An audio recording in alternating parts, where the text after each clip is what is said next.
Preet had planned to sell his crypto portfolio when it was down 20%. What actually happened was that he sold it when it was down 80%. And despite having a plan set for himself beforehand, that plan didn't actually materialize.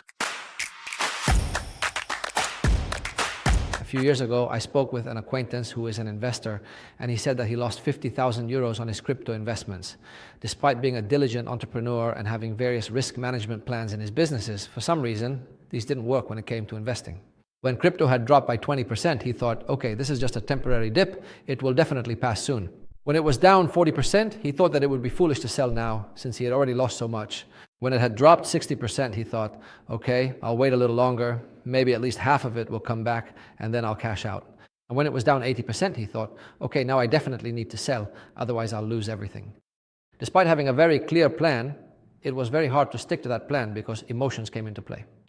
And as investors, we often tend to tell ourselves different stories about why we actually don't want to take that loss. And in order to perhaps protect ourselves from our own emotions, it is very important that before we end up in such a situation, we write down clear investment rules. Ideally, we should also set a stop loss so that if this situation occurs, we have to take the loss.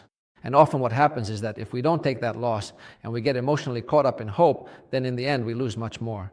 And I recently spoke with an investor I know who said that one reason he has done better than many other investors is that he always has a very clear rule. If a loss occurs, he always takes that loss 100% and starts again from there.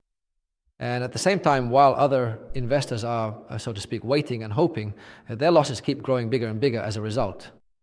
So if you have invested in stocks or cryptocurrencies today, and you don't have a plan for what happens if those investments fall, if you haven't set a stop loss, then please do it right now, think it through, take the loss, and move forward from this situation. And believe me, in the long run, you will lose significantly less. And maybe one more thought for you is that you should never convert your investment losses into real tangible things.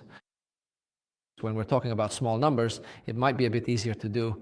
When we get into 6- and 7-figure numbers, and for example, you lose or your portfolio is 100,000 euros in the red, and you start thinking about what you could have gotten in real life for that 100,000 euros or what things you're missing out on in real life, then it becomes very difficult to be a successful investor. So in a way, you need to take the emotion out of it, and when we remove emotion, we actually end up making much smarter decisions.